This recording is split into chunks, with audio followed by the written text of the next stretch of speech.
Here we go. Great. Okay. Hi, well, welcome to our Business Life Mastermind session. We have Heath Bonifin from Land Specialist, who has graciously agreed to be interviewed tonight. Heath, thank you for being on with us. It's a great honor and pleasure to just spend a little bit of time getting to know you tonight and know a little bit more about your business. Yeah, thanks for having me. Yeah, you're welcome. So, Heath, of course, I know you. I know you well. You and I go back a long way, and I think you have one of the most interesting stories, with regards to business. But I'd love you to just take a couple of minutes, if you would, and tell us a little bit about. Just tell us the journey of how you got into business, because you actually didn't start out looking or thinking about a career as a businessman. Is that right? Yeah, so ever since I was a kid, I'd dreamed about becoming a lawyer. And I would borrow my uncle's law textbooks when I was an early teenager, and I'd try and work out what all these Latin words mean. And I always was very interested by the legal shows that were on TV, so I'd follow them closely, and I, dreamed that one day I would be one of those lawyers on the TV. And so I pursued it as hard as I could. I studied hard at school, got the marks that were required to get into law school, and was a successful law student. Graduated with honors from Sydney University Law School, which is a big feat. It was hard to do.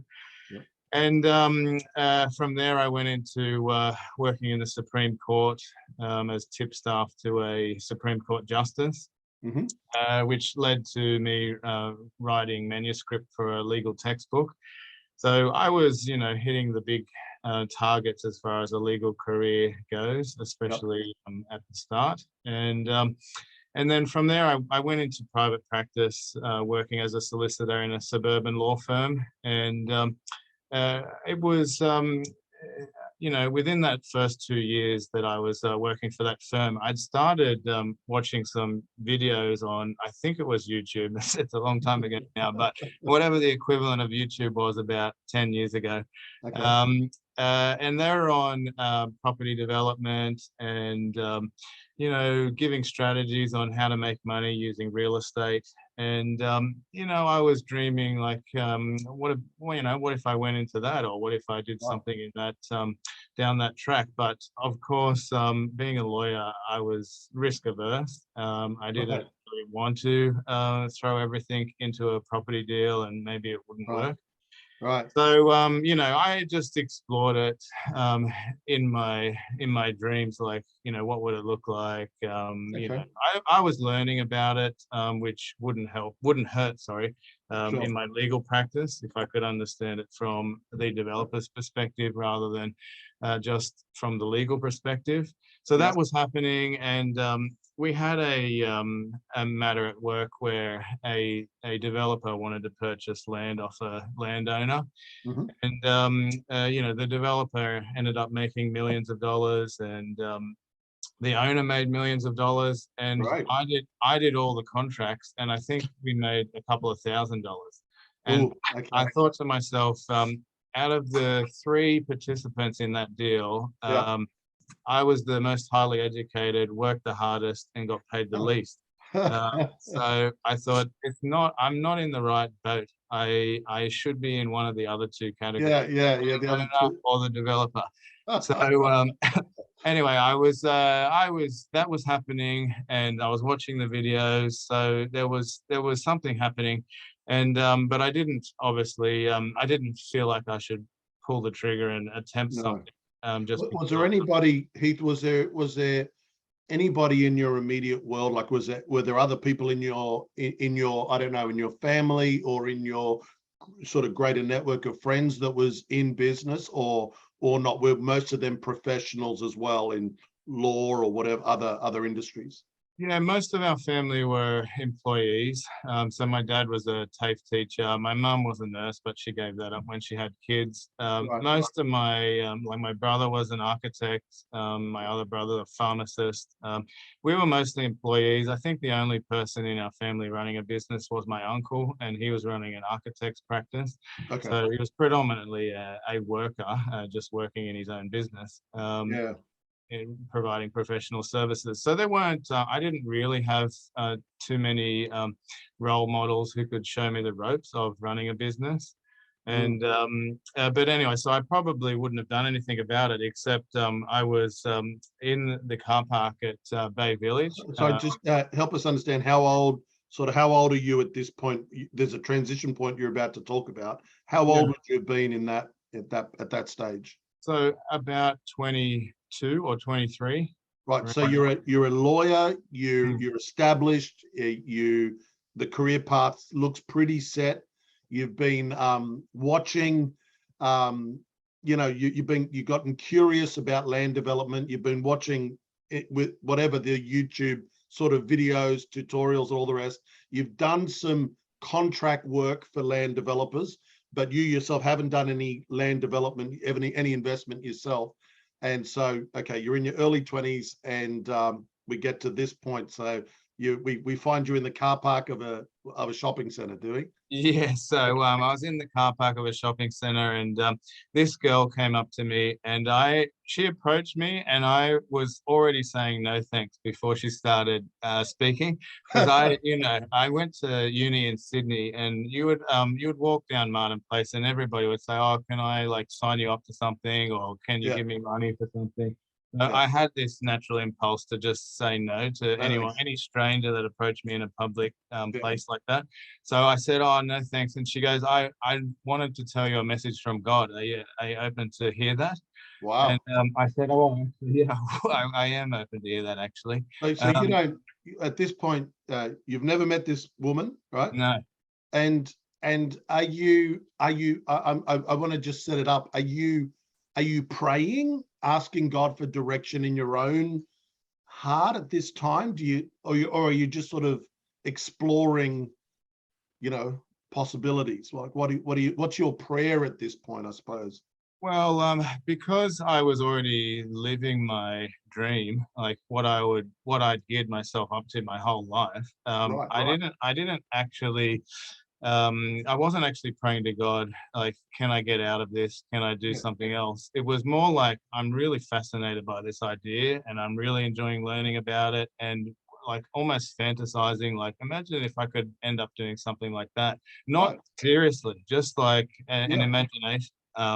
So, I was not saying to God, please tell me, please give me a message. I want to get out. I wasn't. I need a sign from heaven. No, no, it definitely wasn't like that. So no, I was content actually where I was, but Yeah. just exploring these ideas that were new to me and sounded attractive and were very interesting, of course. Yeah. Sure. So yeah, I was that was the position I was in, and this girl, she said, God's given you an idea, a business idea, and Wow. it's very different to what you're doing now. You will be the CEO of a new company. Mm. And she was mentioning stuff off the videos, like it'll be with land, and Oh, wow. you'll be doing these kinds of things, and I was thinking to myself, yeah, like how did you actually know what was on the Yeah. videos? Some of the words she was saying were straight off the videos, and Wow. so I was thinking, gee, this is really shocking. And she said, God wants you to do it. And the only reason you wouldn't do it is because you don't have the money to do it. Right. Because what I was dreaming about was doing big developments. And I actually didn't have any money in the Yeah. bank account, like no real significant savings. We were, Sure. living week to week at the time. Yeah. So we hadn't saved up a big deposit or anything like that. So I literally had no money other than Okay. the weekly wage that you would get. Yep. So yes, she said, if you trust God and you just go with the idea He's been giving you, Yep. God will provide the money.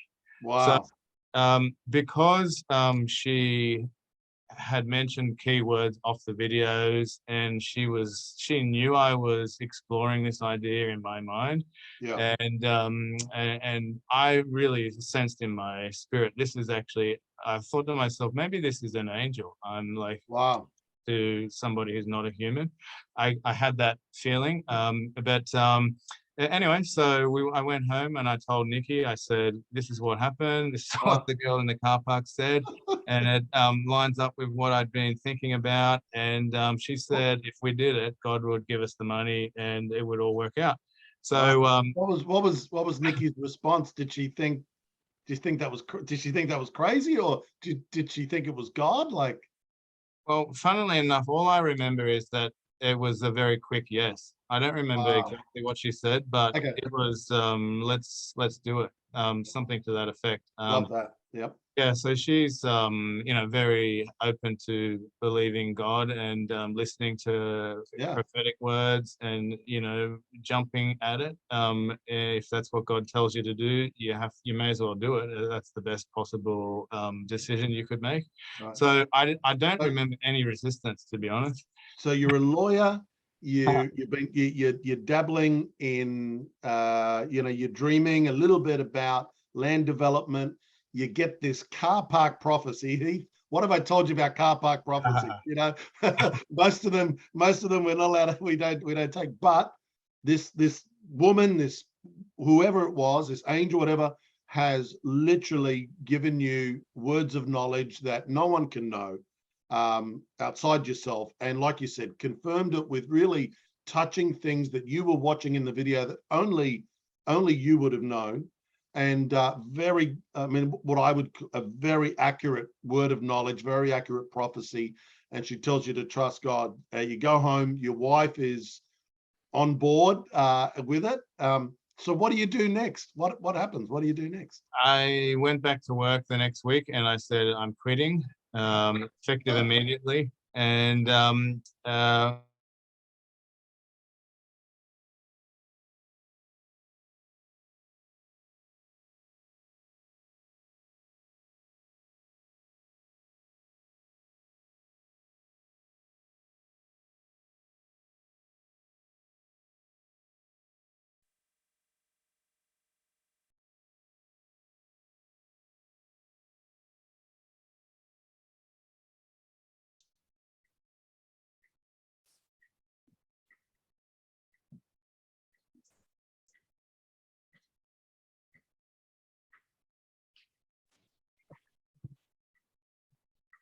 I'm back. Can you hear me now? Yeah, sorry. Yeah, my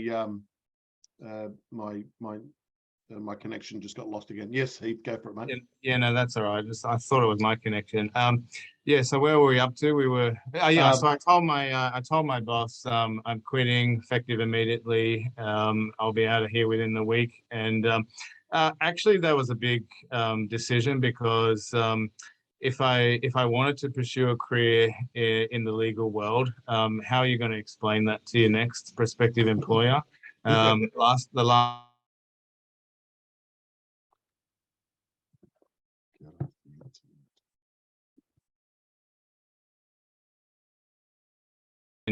With not much warning, and yeah, so it was. But we understood that it's what God wanted us to do, and we understood from the prophetic word that if we did it, then God would provide the money, and so we were willing to take the risk. So yeah, we just went 100% towards it. I guess the money didn't come in the first week, I got to say.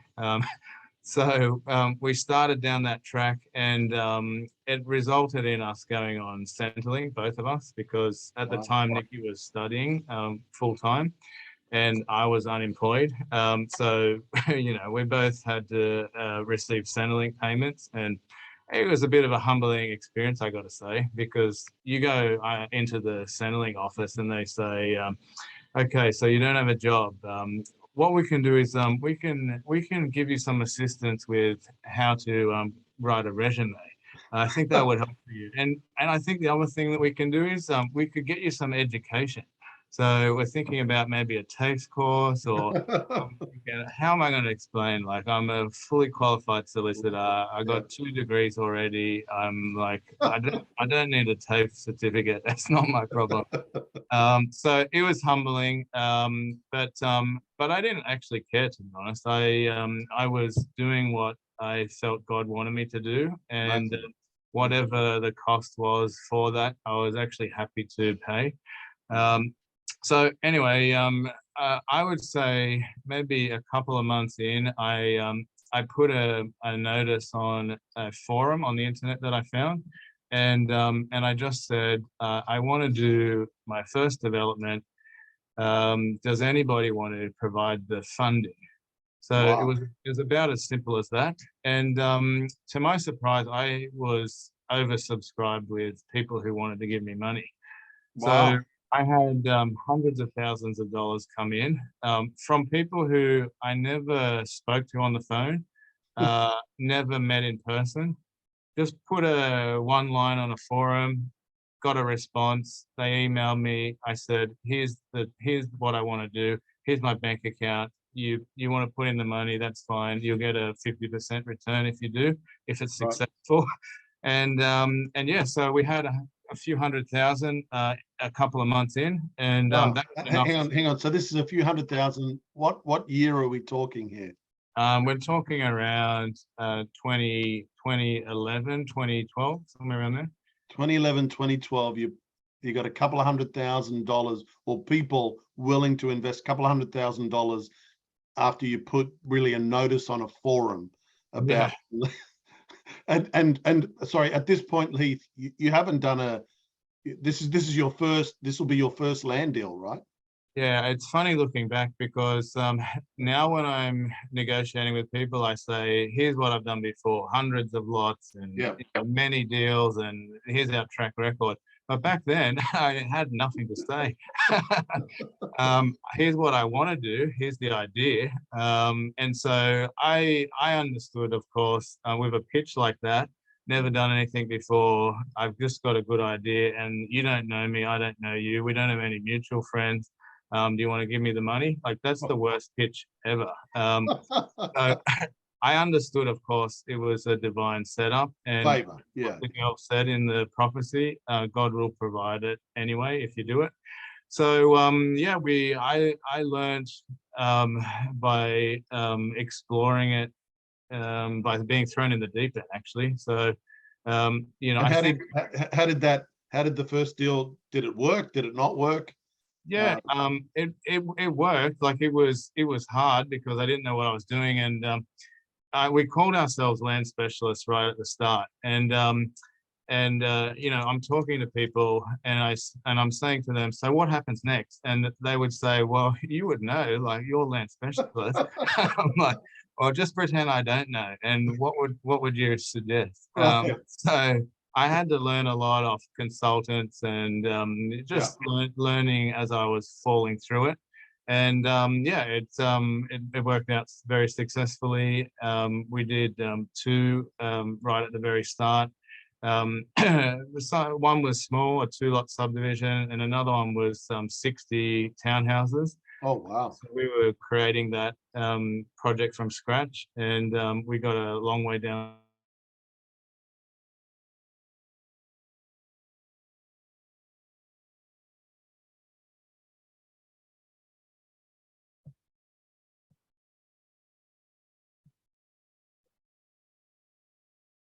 You still got me there? Yeah, mate. Yeah.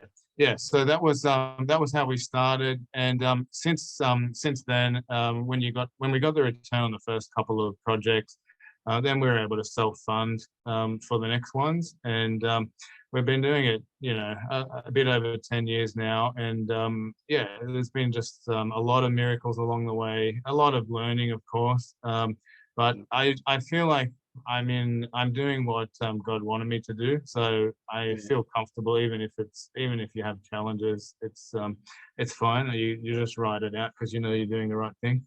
Yeah. So I'd love to just pick up on that thought about how you became growingly convinced. I mean, it's quite a dramatic entry into this shift of career. And I think it's so interesting knowing you much of your journey, even in this space, which is you've got high competence, but actually just your walk with God, is really a sign and a wonder in and of itself. I mean, talk to us a little bit about that journey, how that coming over now into the land development.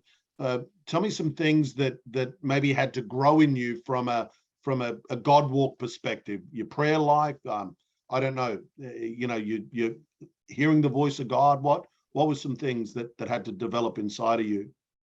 Well, I guess I was fortunate in that before we started becoming very successful and making a lot of money, I had a really good grounding in what the Bible said about prosperity and making money and tithing. And I think because we had those disciplines of tithing down prior to being successful, that aspect of it was actually not that hard. So we just kept those patterns in play, going to church on a Sunday, tithing, praying before we made decisions. We kept those patterns in place, and I think that made us avoid, some issues that we would have run into had we not been doing those things. So from a spiritual perspective, I was lucky enough to have a good foundation before we started. I guess what grew is I think the learning curve was so steep because it all happened right at the start. We had to learn, okay, we need to be willing to throw our plans completely in the bin, and even our hopes and dreams of what career we might want to have or what future.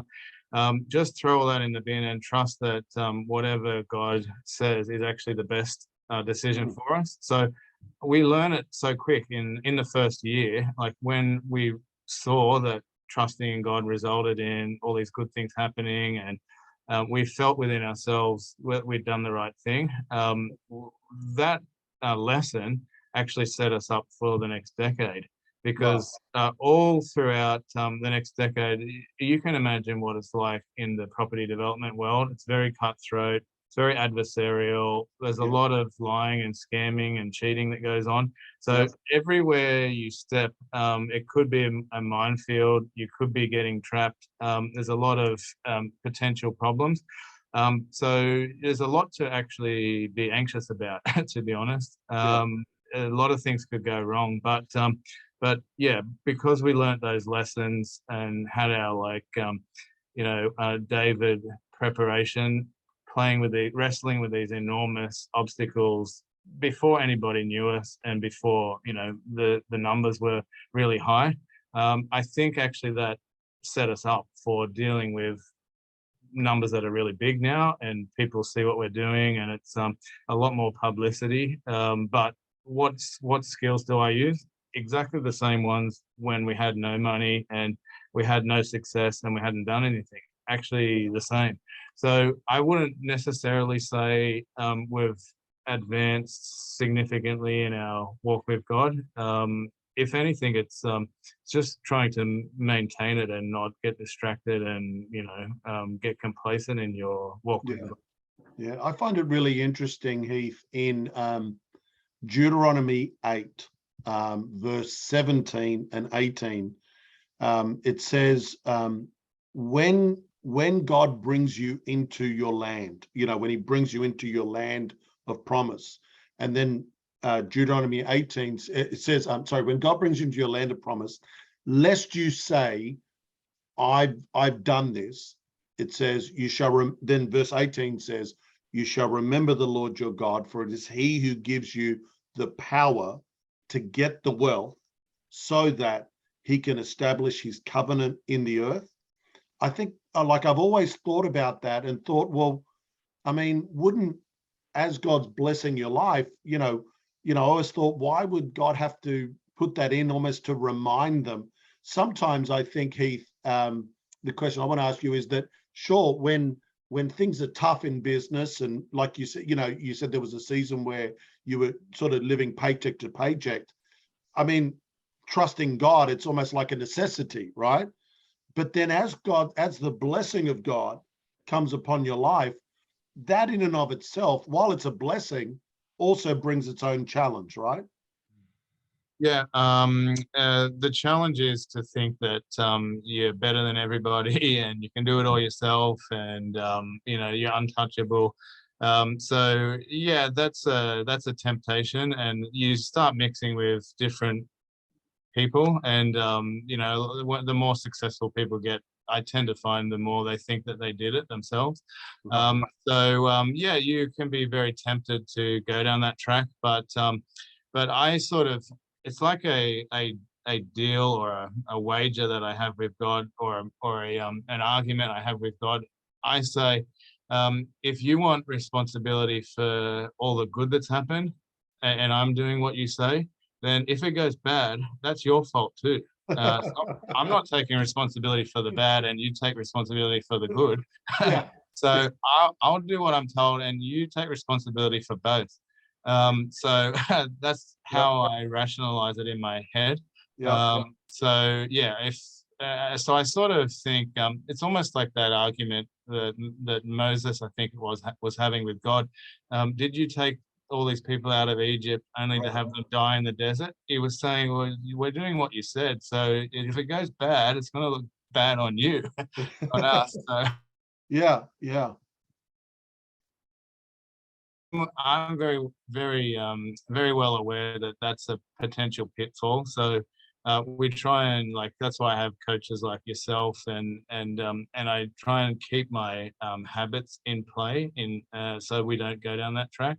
So yeah, and actively I'm always asking God, what do you want to say about potential partners, potential deals? Should we accept a particular number? Should we negotiate a particularly different way? I guess, again, that's something that I learned from younger years. When I was at high school, I would say to God, can you just give me a few tips on what's going to be in the exam that's coming up? And I would actually get the answers, like what's going to be in the test. So I would know ahead of time what I needed to study. And so I use that in my business journey. I say to God, well, what's going to happen if I go down this track, or if I offer this number? What are they going to say? So based on that, you can make a different decision regarding what you're going to ask or negotiate. So I think because I've set it up that way, if I maintain it that way, then it's very hard to go off the rails, because, again, like I said, if it does go off the rails, I won't take responsibility for it. No, I hear. Heath, maybe one of the things as you've been talking, and because I know you, this thought about you saying in effect, really what I'm hearing is you're treating God as if he's the CEO of your company, and you're then a steward of what you're hearing from God. Can you help us a little bit with the mechanics when you talk about hearing from God? I mean, is it a still small voice? Is it a vision? Is it dreams? How do you begin to discern when not when you've asked a question, that, but how do you hear God? Like, how does he speak to you? What does that look like from in your world? For me personally, it's I ask God a question, and then I close my eyes and I see pictures. Okay. And after years of doing this, I just got to the point where I knew if I was imagining something or it was from God.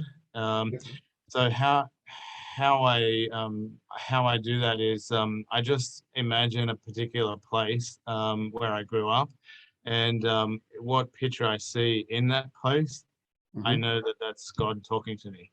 So I know other people have different ways of doing it. Like, I have an employee, and she hears God when she goes to sleep in her dreams. Wow. So I know everybody's different. Some people hear an audible voice. Some people get a feeling or a sensation or something physical. I think from my experience, everybody's quite different. But for me, it's a visual, and then I interpret the visual, and it's usually pretty easy to work out what it means. So yeah, that's how I usually do it. Yeah, no, I'm, I have firsthand experience of that as you've unpacked, as we've gone through some of the journey together. I think it's not unique, but it is matured. Like you're not guessing is what I'm trying to say here. I think that's what I'm just trying to, interpret here. God really, you can see the fingerprints of God, even like you said in high school, almost nurturing this ability for you to trust him with his voice and move on that. And so it's a wonderful thing, very unique in some degree for someone of such you know heavy kind of intellect to be soft and moldable by the voice of God like that. So I really commend that. Heath, let me ask you this question about, if there was, you've been in business now since over a decade. What would be one or two things that maybe if you had your time again, you might do a little bit differently? You talked about, not everything's going to work. What would be a couple of things if you could kind of have a go again? Let's rewind. What would be maybe one or two things you might do differently or do more of or better? I don't know. Um, I guess I've looked back on deals, and I've known at the end of it, I was too conservative. I was risk averse, and it slowed it down. So if I had hindsight, I would have gone back and done more things in parallel rather than in series. Okay. But I didn't know at the time, so I don't regret being conservative when I was in the dark and I didn't know what the outcome would be.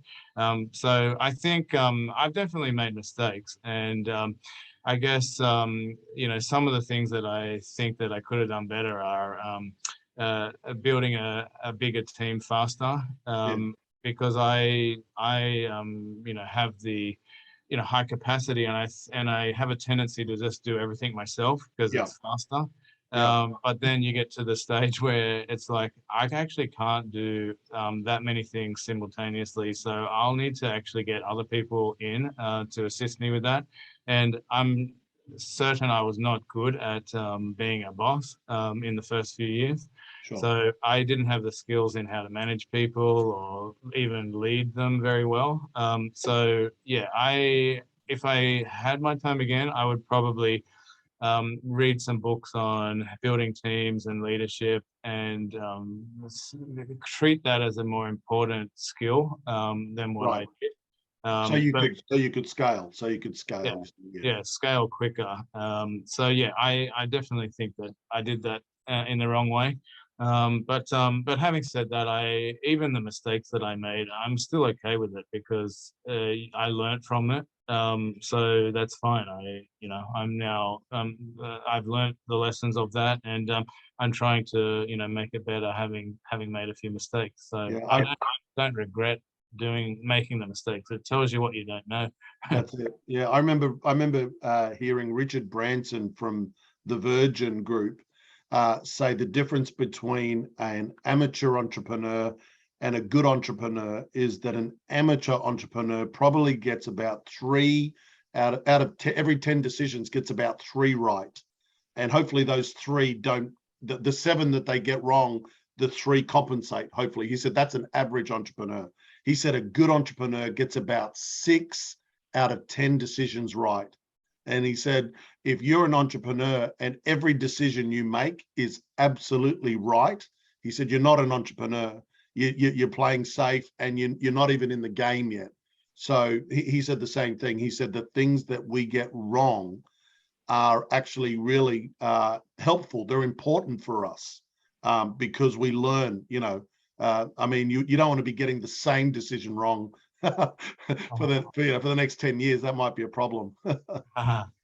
Yeah, no, that's exactly right. I'm glad we worked it out, because it's making it a lot better. Like, you've been helping me with those things, and yeah, it's making a big difference learning how to put into place some techniques and strategies and knowledge in that space. So yeah, I'm glad that we worked that out. Yeah. What would be, I mean, you've obviously, you've been around some really interesting people, significant people. What would be maybe a couple of pieces of advice that somebody gave you, business advice, that has just really helped you, that you might, some gold nuggets maybe, that you might share with us on this call, that could be just something that we might grab a hold of as well? What would be a couple of standout things that have just helped you in the business journey? One of them was, I remember Mark Milton came to one of the business breakfasts, and he was giving his testimony. And I think he said in passing that he set aside one day a week to volunteer on not-for-profit or charity boards. And he said you should try and organize your life so that you're not working in your business 5 days a week. And I did what he said, and I started volunteering for a charity or a not-for-profit, and it was some of the most rewarding work experiences of my life at that time, because it gave you more balance. You didn't seem like your whole world was your business that you were running. It sort of gave other outlets. It was allowed me to be a bit more creative, and yeah, I think I probably had some of the best work-life balance when I was doing that. So I know it sounds a hard thing, like how do you take out 20% of your week when you're already flat out? And I know that's hard, because actually I've gone back to doing 5 days a week. So I'm not actually even achieving that advice presently. But when I did do it, actually I really loved it, and I'm going to try and get back to there. So yeah, that's one of the advices that I put into practice, and I'm glad I did. I think there's a lot of people who have said that the most valuable real estate is the 6 inches between your ears, and or permutations of that line. And I'm sure actually that is correct. I when I started in the real estate game, because I didn't know very much, I dedicated a lot of time and resources into learning the whole industry. And I think I would have spent almost $100,000 on education. So flying to places, going to seminars, downloading videos, books, going to conferences. I just wanted to know everything that everybody said about the industry. So I became really good really fast, because I invested in my education. So I would say, as a tip to other people, like Trump says that, and Kiyosaki, and a lot of the big successful guys, if you invest in your knowledge, then you get the greatest return, much better than investing in anything else. So I would say education is really important. And the only other one is the line that is often said: it's not what you know, it's who you know. For an introvert, that's a rough advice, because I don't want to go around and meet people and make friends with them just so I can have them in my network. But I found one way to speed that up is if you make friends with a couple of big networkers, highly extroverted, very well connected people, you get the same result. So I can have just a few friends, and through them, I've got access to hundreds of people. So for me, I sort of I shortcutted it in a way that suited my temperament. So I say it's important, because if you need something that you don't have in your business, resources or opportunities, for me, it's I can make a phone call, and usually I can have what I need through the network within a couple of days. Yeah. So for me, it actually works exceptionally well. The power of it is unbelievable. So if you are extroverted, then fine, build the biggest network you can. Yeah. But if you're introverted, you can be strategic in who you network with, and Great advice. getting some people that are really good at it speeds it Yeah. up. Yeah, it's great advice. I can't, I'm personally as an introvert, I can't think of anything worse than someone going, "Hey, do you want to go to this networking dinner?" I'm like, no. No, I don't. I'd rather have 4 friends over, and that I know that I'm deep with. But that's great advice, Heath. I think that's really brilliant. It leads into, there's a question in the comment section from David Osler. He says, when did you first take on a mentor? Why? And describe the mentor relationship since. And then he asked, how did you select the mentor? So when did you first take on a mentor? Why? Describe the mentor relationship, and how did you select your mentor? So I selected somebody in our church who was CEO of a business.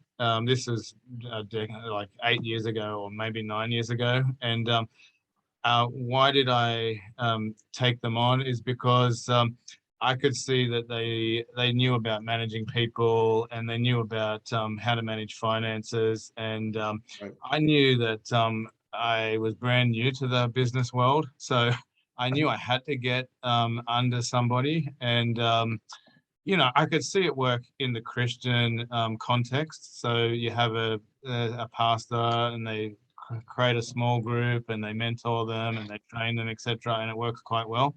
So I just met up with the person, once every few months, and asked them all the questions that I had in my mind. But to be honest, I probably got more out of watching videos on YouTube. So so I would pick somebody who's spectacular at the real estate field, like Robert Kiyosaki, and I'd scroll through, look for a video on a topic that I was interested in or needed a question answered, and I'd just watch him for 25 minutes. So I would say although he's never heard of me and never met me, he was my mentor for years, without ever speaking one word to me. So since then, I obviously I engaged you, which I did because you again had the skill set that I didn't. Better EQ, better at managing people, very good at the prophetic. So I knew I could learn a lot just by interacting with you. So so you're who I have right now, and yeah, it's going great. Thanks, Heath. Thanks for saying that. No, but isn't it? I mean, it's such an interesting question. It's a good question, because I love the way you answered it. Actually, I would say to you that yes, actually, there are some mentors that you have face to face, but in the world that we live right now, you can receive mentorship from some of the world's best in whatever field, simply by accessing their resource. Some of it, respectfully, some of it's for free. It's just YouTube. Some of it is more specialized, and that's appropriate. And then some of it, I love that. I think I've said it to you before, this thought about find people who are living in your preferred future, and look for a way to engage with them. Sometimes it's go to their seminar. Sometimes, if you have access and can afford it, it's a professional relationship with them. Some of them, it's read their books. What would you say? What would be, maybe give us a couple of books that you would say really, there's books that you read, but there's other books you read it and it rings your bell. What would be 1 or 2 books that really, let's put the Bible as a given, so we're all safe. The Bible's a given. What are some other books that have really rang your bell, that helped you? To be honest, zero, because I'm not a book reader.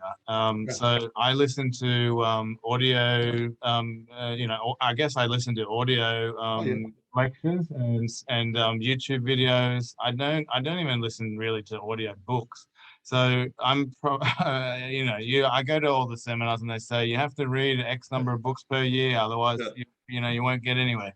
I just can't bring myself to do it. I don't know what the problem is. So I don't read books, but I like some educators, Rabbi Daniel Lapin. Lapin, great, Yeah, great. he's spectacular, really good understanding of money. He's Jewish and just unpacks the money dimension in the business world remarkably. Yeah. One of the best I've ever heard on that topic. Obviously, I like Kiyosaki, Yeah. yeah, I just honestly, I'm probably not a good person to ask that question to, unfortunately. I'm actually reading one of Rabbi Daniel's books. It's called Thou Shalt Prosper. It's Yeah. a great book. It's a great book. And maybe you don't like reading because you read too much becoming a lawyer. You probably read yourself out, right? I didn't. I bought the textbooks. So you look behind me and the cupboard's full of textbooks. I didn't read them. So I got through law school by going to the lectures and writing down notes from the lectures. I didn't open. I opened the book and then I shut it. I just couldn't do Wow. it. I don't know. Wow. Yeah. Isn't that So amazing? yeah, I did get through law school without ever reading a single book. Yeah. Yeah. Let me ask you a question. Let me ask you a question about there's inflation, there's war in Europe, there's chaos, in different aspects of, the general markets. How do you absorb that? What does it make you anxious? Does it divert what you're doing? How are you managing yourself in this market? It matters to me about 0%, because I've already established in my mind I'm doing what God wants. So I don't measure anything actually. So Wow. people say, "Oh, you're going to make different decisions based on the interest rate rise that we're going through." I'm like, yeah, that would actually make sense theoretically, but I'm not doing it based on theory. I'm doing it based on how I'm led.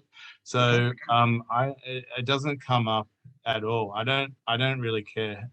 We could be in World War III. I just do what I felt God wanted me to. I almost don't get affected by it at all, to be honest. Yeah, I love that. I love that, and I know that about you. It's why I asked that question, because you're on assignment. You've got this.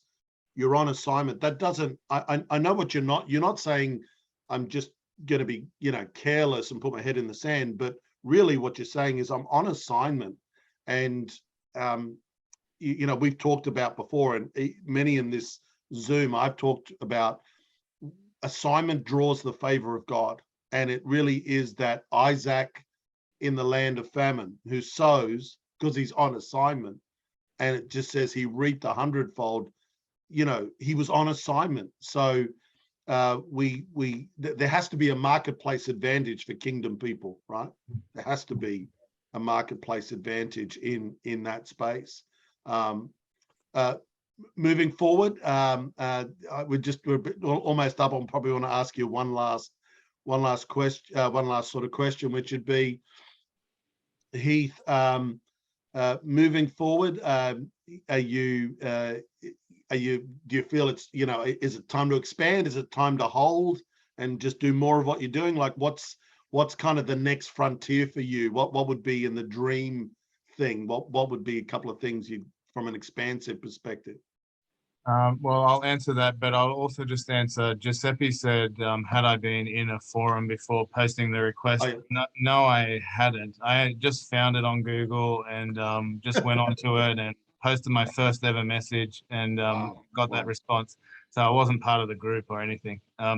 So going forward, I really feel like God wants me to expand and increase what we're doing. So at the moment, we've got almost 500,000 square meters of land that we have under development, that we're project managing, and some of it we're doing ourselves.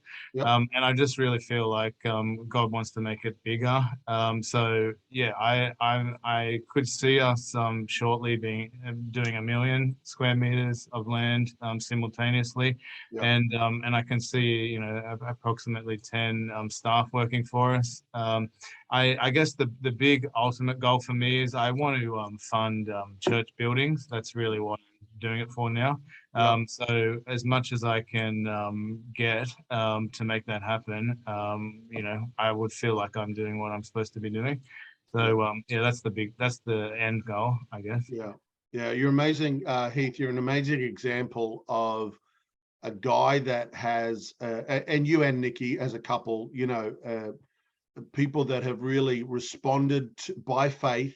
None of this was easy, by faith, to the voice of God, to the leading of the Spirit. And I truly believe God has raised you up with a real call to be a kingdom financier.